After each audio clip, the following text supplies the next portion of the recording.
Okay. Here's what happened.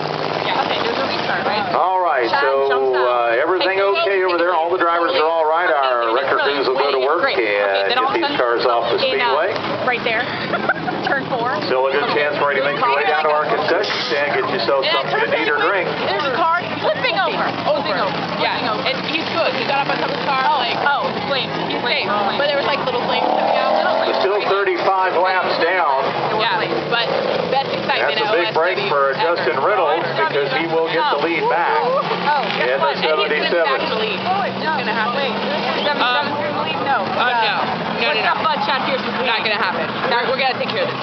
We got to take care of this. We're going to talk to the guys in the booth. We're going to get a replay, instant replay. Get that little camera out. Check it. Yeah, because that man right there, that's what's up right there. That's what's up. See him without the helmet. You know what? He's never going to put him in the lead. He can come right back and get it. Yeah, he's going to get it. He's going to win trophies. You know what? You got to get it. You got to get it. Billy Cuddy involved in that incident over there will go to the back of the field for the restart. He was the one that got We're going to be into here all night fixing this. David Gould, turned him around, and Jim Herb just didn't have anywhere to